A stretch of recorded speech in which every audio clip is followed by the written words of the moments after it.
Hey, it's your friend Choice CJ here, and I'm bringing you guys my Week 10 battle for P4G Next Generation.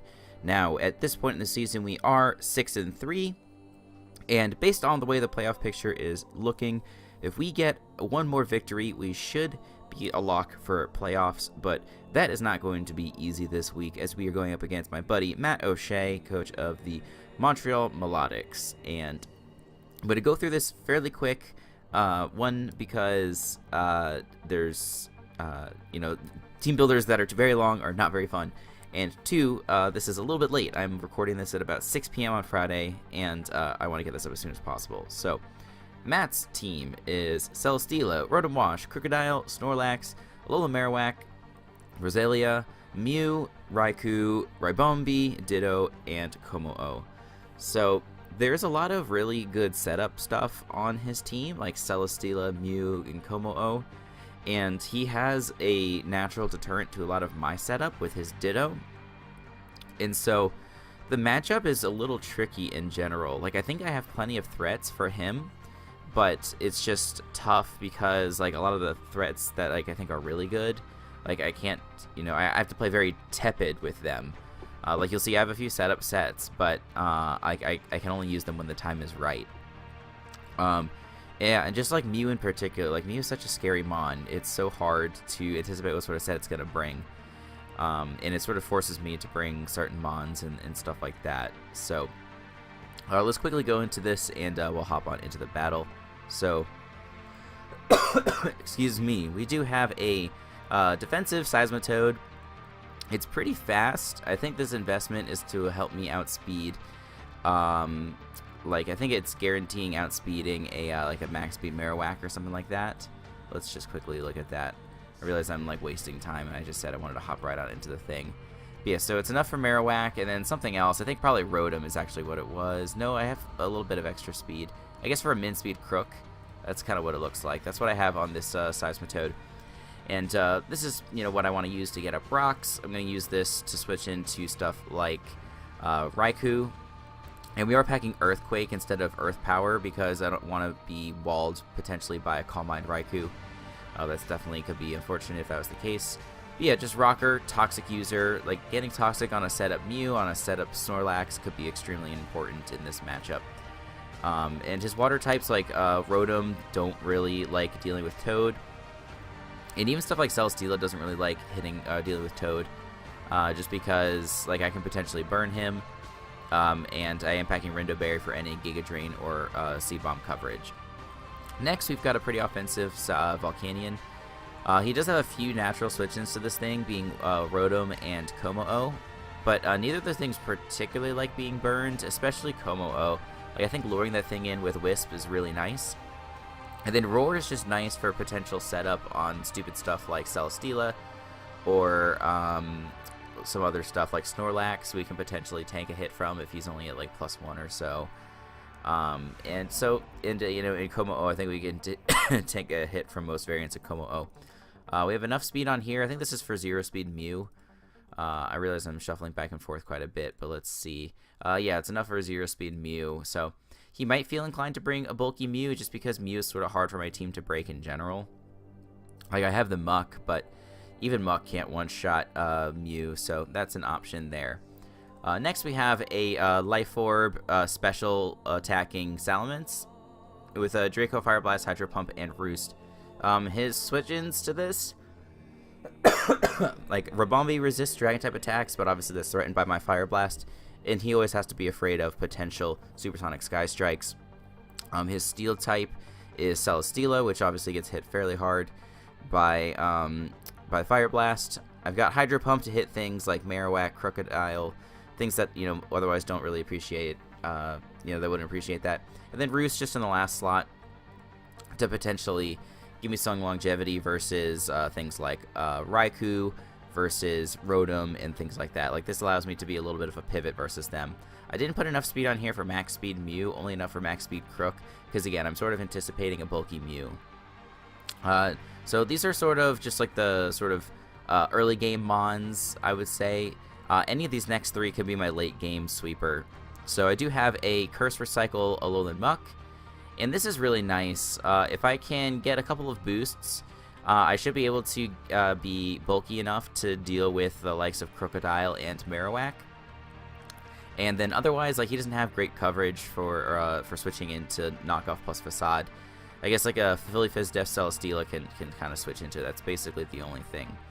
In terms of spread, just max Spadef, a little bit of speed to outspeed any speed creep from something like Marowak. So yeah, could be a potential win con. I haven't brought a Curse Muck yet this season, so I'm glad to finally be bringing it. We have a Work Up Flying EMZ Tapu Koko. This is a set I'm really happy with. I first learned about a set like this from UPC going up against, I can't remember his name, a guy who was in my conference. But anyway, he actually had a kind of similar team. He had like Volcanion and Tapu Koko and stuff. But Work Up versus his team is really nice just because at +1, I should be able to one-shot a lot of his team. Like Uninvested Crook dies to Dazzling Gleam. A fully HP invested Marowak dies to a +1 Supersonic Sky Strike. And Wild Charge in general is just really nice versus his team because like it hits super effectively versus Celesteela and etc. etc. So I think this is a pretty fun set. And then last but not least, we do have Chestnut with an Assault Vest to make me a decent pivot into things like Rotom, Raikou, etc. And this is a power-up punch set with Drain Punch, Facade, and Earthquake. So Earthquake allows us to hit Marowak. Drain Punch hits most of his team fairly well. Facade is nice for just doing good damage to things if I'm burned. Like a Rotom can very easily burn me, but then I get a boosted Facade, which is really nice. And so, like this can't really sweep that much if Mew is still alive, just because Psychic-type moves do a lot of damage to me. And then, like, obviously Celesteela, Ribombee can also hit me super effectively. But, you know, versus a lot of his fat stuff, I think it's actually pretty nice. And the nice thing about having a setup Chestnut is that I can revenge kill this with almost anything on my team. Well, let me rephrase. I can revenge kill it with Salamence or Tapu Koko very easily. Like, if I have a setup Muck, like, depending upon the investment that I have on this thing, I can go into Salamence and Roost Stall versus that thing.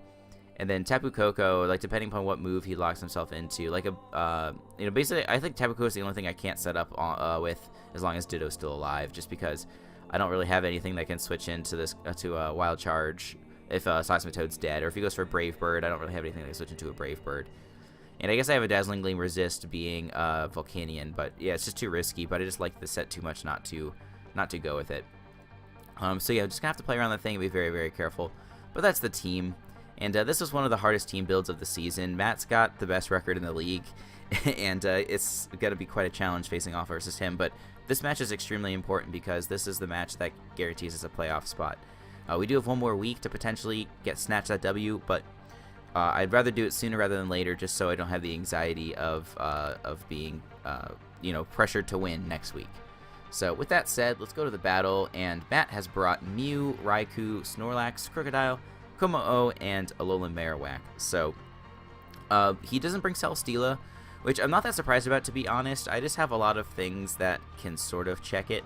Like Volcanion plus Tapu Koko are just both great responses to it. Salamence can hit it fairly hard, and he doesn't have a super hard way to hit me. If he wants to rock with an Autotomy set, I do outspeed with Seismitoad if he is in the rain. So it just didn't seem like a perfect Mon to bring this week. He doesn't have like a good coverage set of coverage moves for bringing the setup Celesteela. Like maybe he could have brought a like a Leech Seed set, but you know, I can understand why he chose not to bring that. Other things I'm glad not to see. Rotom could be potentially annoying, just if he's tossing around Will-O-Wisps and things like that. He does have 2 electric immunities, being Crook and Marowak, but I do have plans for that. A +1 Dazzling Gleam and a +1 Supersonic Sky Strike can handle those mons fairly well. If I'm not careful, Raikou can be a threat. I have to keep like Toad and Chestnut at a decent amount of health in order to handle that. And I guess like Salamence can tank you know, non-HP Ice hits. But he's gonna, like, I don't think he can bring HP Ice because he needs the HP Grass to hit Toad. But if he brings just HP Grass, then that means that my Chestnut walls him because I have Bulletproof, making me immune to Shadow Ball and things like that. So, you know, you guys get the picture. So with that said, let's just go into this battle. Picking a lead here is a little tricky. Like, I don't have something like Coco with initiative this week, so I can't like lead it and pivot. But just looking at the mons on his team, nothing likes taking a Draco Meteor, and the only thing that can outspeed me is Raikou, and as I just explained, I don't think he can realistically have HP Ice. So Mence overall seems like a safe lead, just to get off a fat hit on something. And with that, we will be challenged by Pokemon Trainer Matt. So good luck, have fun. Matt's someone who I've been looking forward to battling for a long time. I've gotten to know him through a couple different leagues, including UPC, but he's also an avid Duel Links fan like myself. So fun to be finally facing off versus him in a battle. So I toss off this Intimidate, and like I said, Draco Meteor just sort of seems like my best play. If he's like a max HP Mew, we should be doing around 60% to this thing. Depends on exactly what sort of investment he has. And it does close to that, maybe 65%. And he actually has a Moringa Berry Pop, which boosts his special defense when he's hit by a special hit. And so this is like very quickly catching me off guard. And he follows it up with a Bulk Up. So I'm thinking, okay, he's already like boosted 3 different stages with this Mew. I need to deal with this threat right now. So I go hard into Toad because I want to get off a Toxic on this thing. You know, that will prevent it from, you know, wearing down my team too badly. Like, he can boost up, but I can chip it down and maybe only lose 1 or 2 mons to this thing. He goes for another Bulk Up. And, like, this is the problem with Mew, too. Like, I'm trying to think of what coverage moves he can realistically run, because he's already shown now Bulk Up and Roost. Does he have, like, a Psychic move? Like, he definitely needs a Ground-type move if he wants to hit my Muck super effectively. You know, so I'm just trying to, like, figure out the best way to play around this thing. And he's going to hit me up with a surprise in just a moment here after all the Toxic turns, you know, finish up and everything. He is going to go for a Baton Pass. And so when I see this, my jaw just drops. Like, I don't even know really how to respond to this. He goes into his Snorlax, and this thing is now at +2 attack, +2 defense, and +1 special defense. And this thing is going to be extremely hard to handle just because, like, I have fighting type coverage on Chestnut, but Chestnut doesn't exactly take facades very well or returns very well.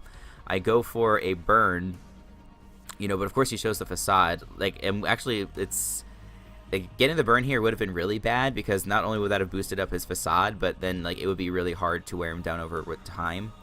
At least if I go for a Toxic here, you know, he will eventually die. But in retrospect, I still think Toxic might have been a mistake just because, again, just as with the burn, he gets a boost on his facade from Toxic.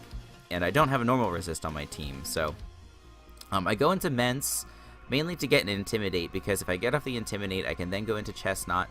I can live a +1 facade, I can go for a Power-Up Punch, and then I can follow up with Drain Punch to take out this thing with that damage and the combination of Toxic. But doing that, like, I've already lost my Toad. I'm about to lose my Mence to the +1 facade, as you're about to see here. And my Chestnut's probably going to end up taking a tremendous amount of damage. So just by, like, you know, turn 6 or whatever, I'm not exactly sure what turn this is on by now. But he's neutralized a ton of my team. And, like, to make matters worse, of course, the Snorlax is a Figgy Berry set, which, I mean, it makes perfect sense.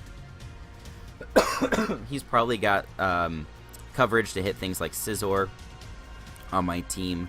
He probably doesn't have any like Curse or Rest or anything. He just has all the setup stuff on his Mew.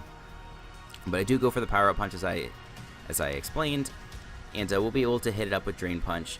It'd be really nice if the Drain Punch could kill. It totally depends on what sort of investment the Snorlax has. But as you're going to see, it lives with maybe 10 or 15% HP. And even though I do get some good recovery here, he's going to be able to fire off one last Facade.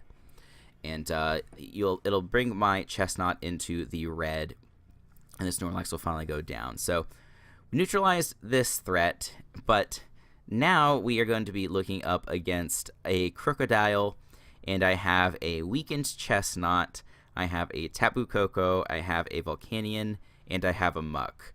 So my Chestnut easily is in range of Earthquake from here. I'm at 10%, and everything else is weak to ground. So if this is a Scarf Crocodile or it's an Assault Vest Crocodile, I literally lose the game right now. And so my only hope is that somehow He's not Choice Scarf. My Dazzling Gleam, because I'm not fully specially invested, it's not even guaranteed to kill. So I kind of just need a crit here. And as you can see, it does very, very, very little damage. And it does turn out that he's Assault Vest. And he is literally going to clean up the game right here and net himself a 5-0 victory.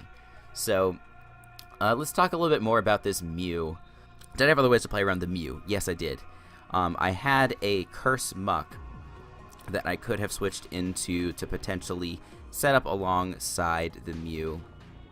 But, you know, and then like when he went into the Snorlax, like probably statusing it was a mistake. I probably, again, should have thought about going into Muck and setting up with that. So I think that was a little bit of a misplay by me.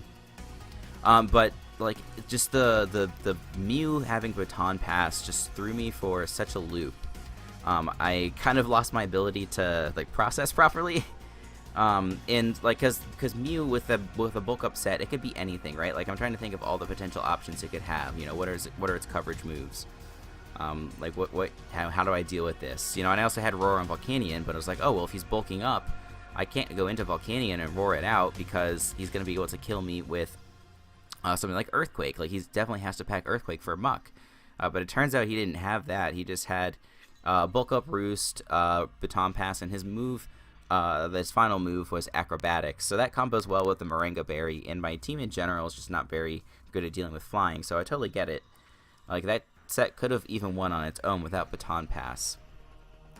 But, like, if I knew exactly, like, the moveset that was on the Mew and the Snorlax, I probably could have played around it better. But without the benefit of knowing his exact set, like, I don't think... Like, even though I think there were some plays I could have made to reduce the margin here, to reduce the differential, like I think it just, like, you know, that put him in such a good position that I wasn't going to be able to find a way to win. I was going to lose too many resources over time.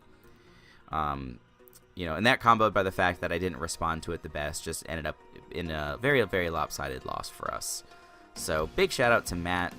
With this win, I'm pretty sure, you know, depending upon the results of other games, he clinches first place. He might have to win one more game. It kind of depends on how folks like Jacob do or Leaf Blade, because I think they're also like up there near the top. But I think that he's got a pretty good shot at being in first place, guaranteed. And for us, this means that we are in a what must-win situation for next week, which is not that great. Excuse me. But, you know, we're going to give it our best effort and see if we can pull it off. There are some scenarios where we can still make playoffs if we lose, but it's a little bit unlikely, to be honest, especially after a devastating loss like this, because our differential now is only +2, despite us having a 6-4 record. So we'll pull out all the stops. We are going to be going up against my buddy AA Ron 2420, so I'm sure he wants to cap off his season very successfully, and he's going to give it his best shot. So that's going to do it.